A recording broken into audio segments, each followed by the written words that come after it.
Well, good morning. I had to restart here. I actually did about a minute of video right before this, before I realized I did not have my mic turned on. So you know where I'm at. You can tell there's a brick wall behind me. So I must be down at the coffee shop. And outside here, let me show you. There's part of my view. I'm actually going to show you what I see. This is my view as I'm looking out the window.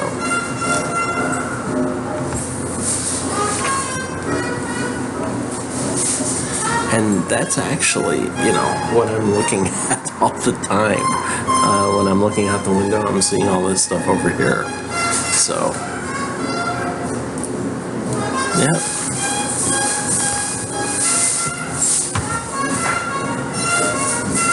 And I even see guys go by on bicycles. I'm moving my laptop around. There we go. There, we're back. And as you can see, I have my mermaid t-shirt on. Let's see.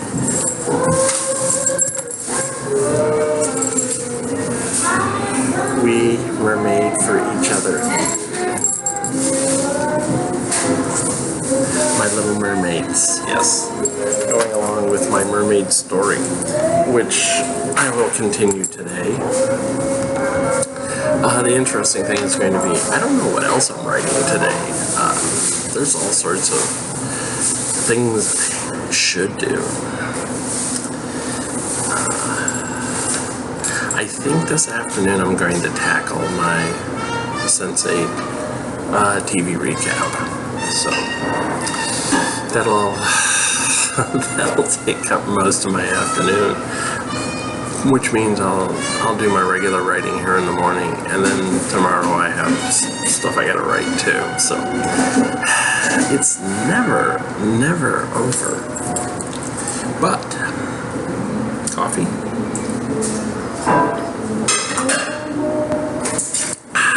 Man, that's good. That's real good coffee. So,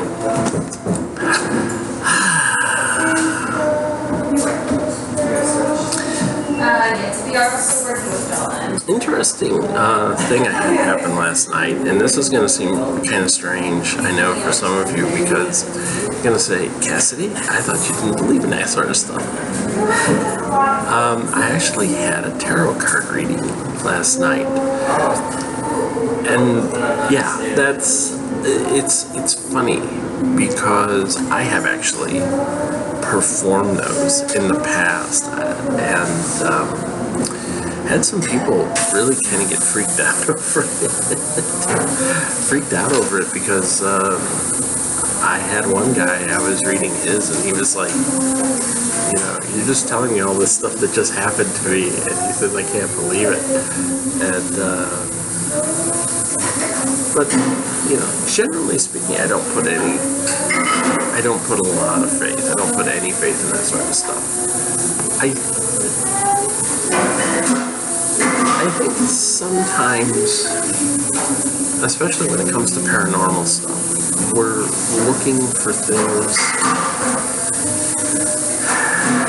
beyond the norm. I think we all do. We all have to. Sorry about the dishes in the background. We all have to. We all do to a certain extent, because we all want there to be magical things in our world. We want there to be magical things in our lives.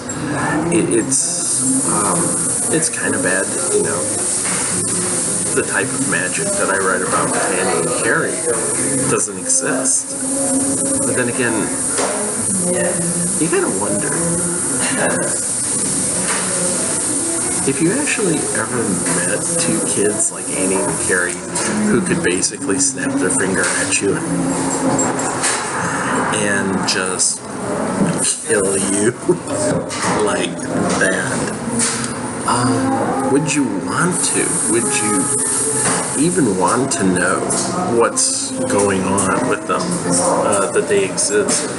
That's one of the interesting things that's happening in season 2 of Sense8, and it's one of the things I'm picking up during recapping of it is that one of the concepts they're playing with is that Homo sapien, us.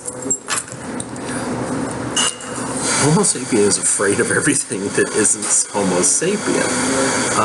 The sensates in the story are known as, they have a classification as Homo sensorium.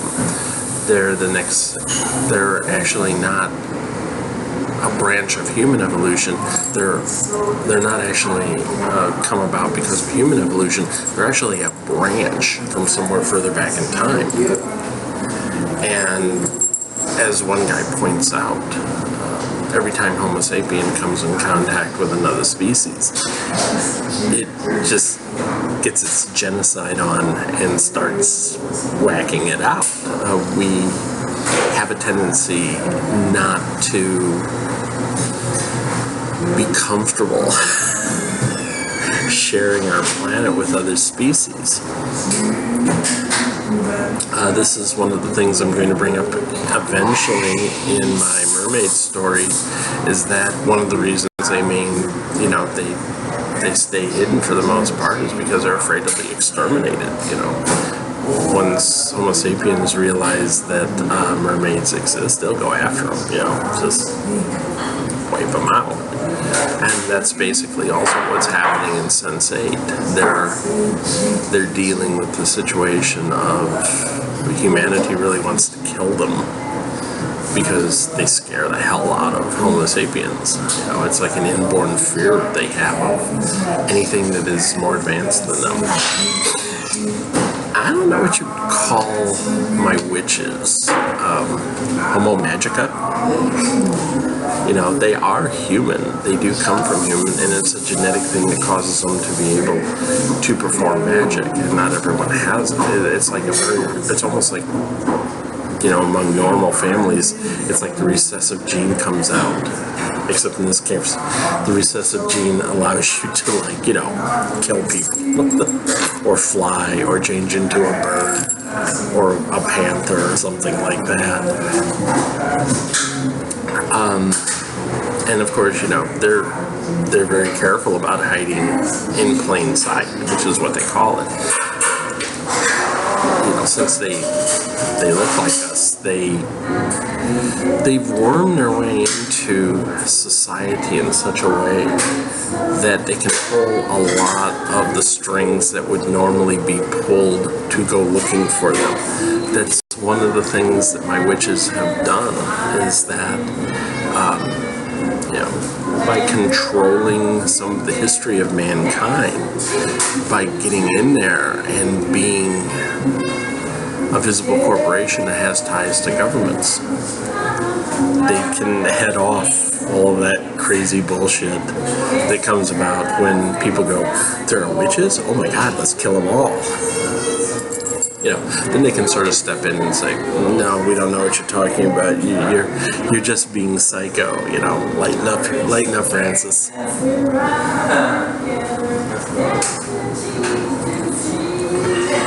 So that's a thing.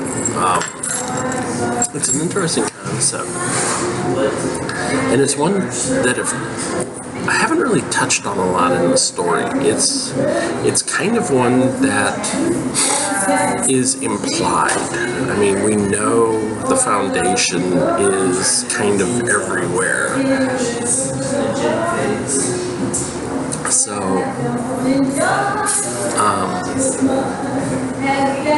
they do it more out of self-preservation than anything else, because I think they already know that if allowed to run wild, humans would come after witches and just mess them up. And I actually know how many witches there are worldwide. I've kind of figured it out.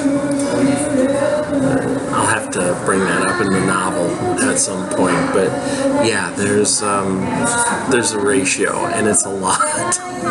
It's a lot of humans to one witch, and eventually the witches, they would die. They would. It would be pretty bad.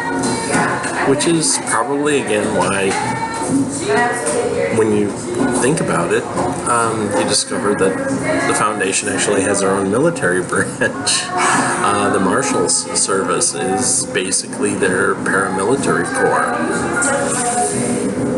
And what do you think those guys are going to do if humans wind up and decide to come after a bunch of witches? Yeah, that would not be a pretty scene. And eventually, it's going to be a while before you see the Marshals, but you will see them in action, and they're actually pretty good. I've already got a couple of things worked out for where you could see the Marshals in action, and they got some goodies. Because they not only are designed to, hold off on those eventualities where humans might decide to storm the Foundation headquarters in Paris, but, there are some paranormal things out there that we already know about. We know about the Seven Sisters, which are pretty badass. And we also know there are demons out there. Where do demons come from? Demons are actually extra-dimensional beings. Do they come from hell? Well, I don't know. It depends if the world they come from is called hell or not. But they're actually extra-dimensional beings, and they do pop up now. And they do have to send demon hunters after them.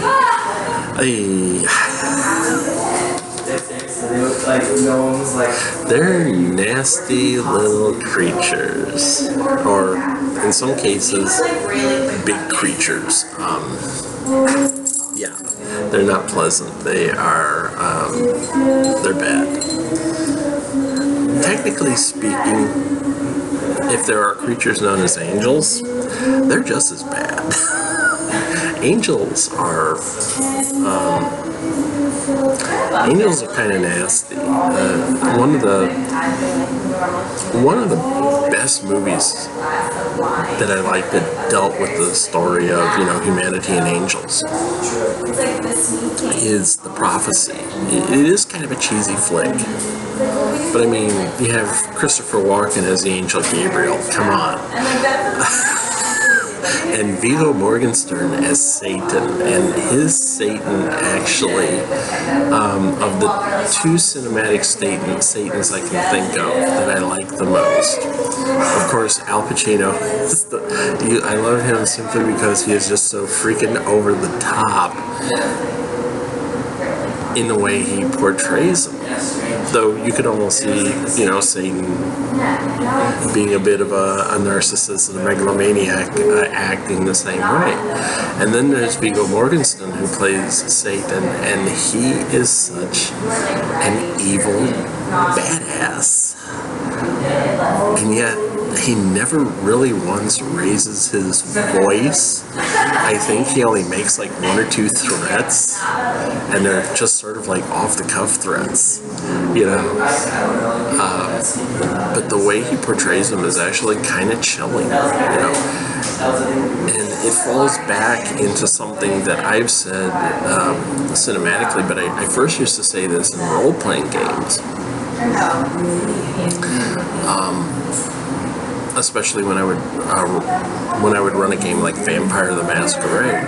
For those of you who know role-playing games, Vampire the Masquerade, that was a game that was put out by White Wolf over 20 years ago, and it sort of became the staple if you wanted to role-play vampires.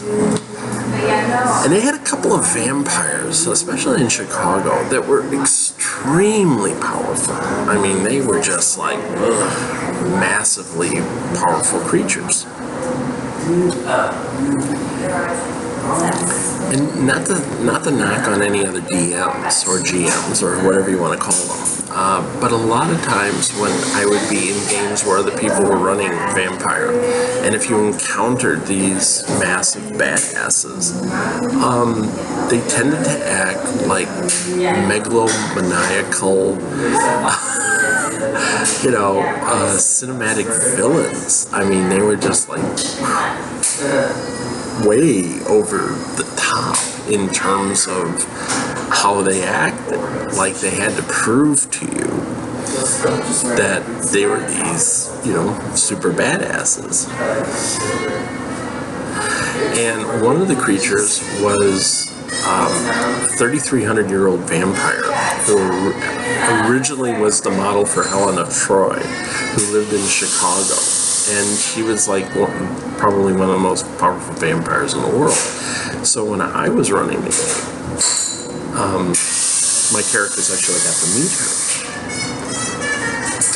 So they had seen from other games how she was always portrayed. She always was portrayed as, you know, being tall and statuesque and physically imposing to everyone and everything like that. And when they encountered my Portia, she was 5 foot tall, slim. She had an olive complexion because she was from Turkey, the Mediterranean area. She spoke very softly.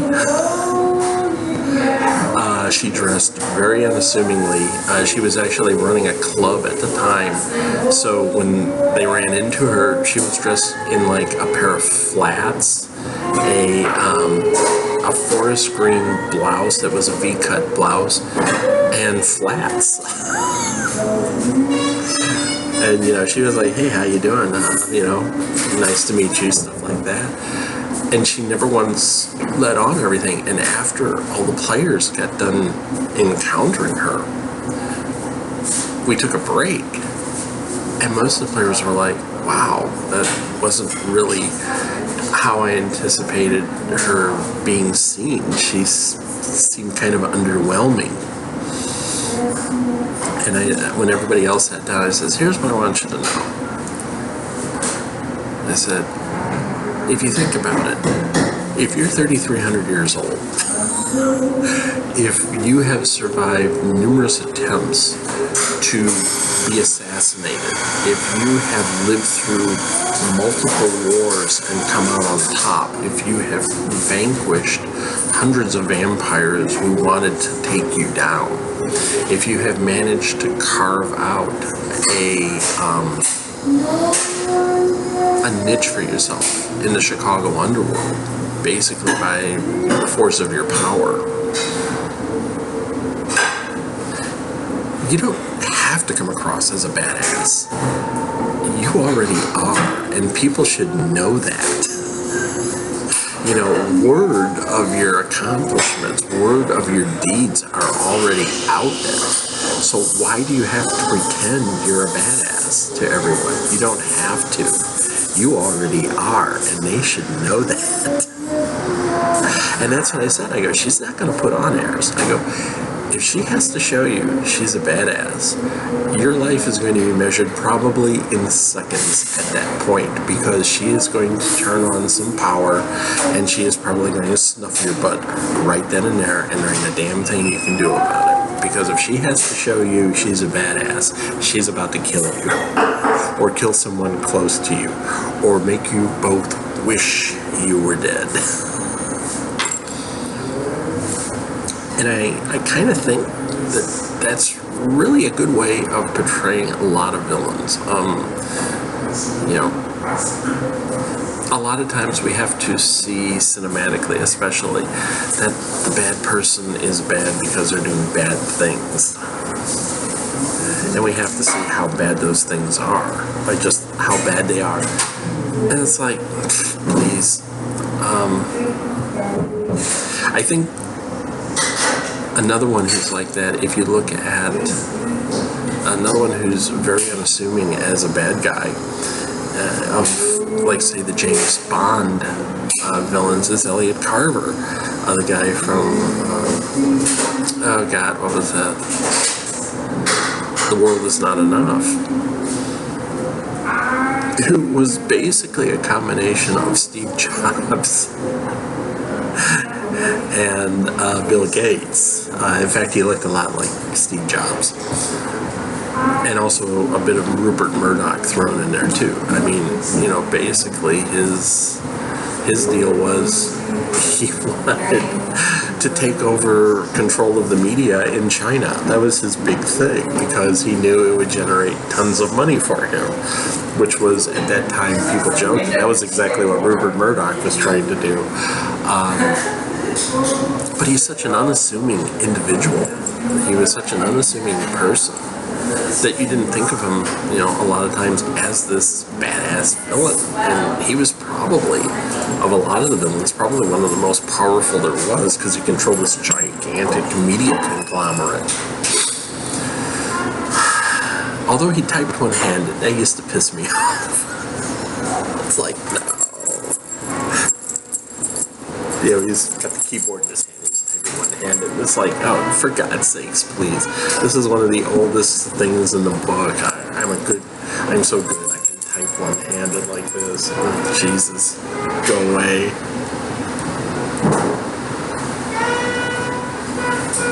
That's like the way you stop someone hacking your computers. You just begin banging on the keyboard. Or better yet, you get two people banging on the same keyboard. Yeah. I can't watch hacking scenes on TV. I think Mr. Robot gets it the closest. And the hacking done on Sense8, I think, is fairly close as well. In that it takes you forever to actually hack into a place. You know, you basically, it's a lot of time and it's a lot of energy, and you are not going to hack the Pentagon in 2 minutes while you're getting oral sex, as they did in Swordfish, one of the more ludicrous scenes in any movie. Oy. Although it did have one of the greatest special effects scenes at the beginning when a person exploded and it went out. They did a 360 montage because they were wearing an explosive vest filled with ball bearings. And it was wrapped around their body, so when they exploded, these ball bearings went in all directions. And they did a 360 CGI montage, which comprised of both CGI and live-action filming to make it work.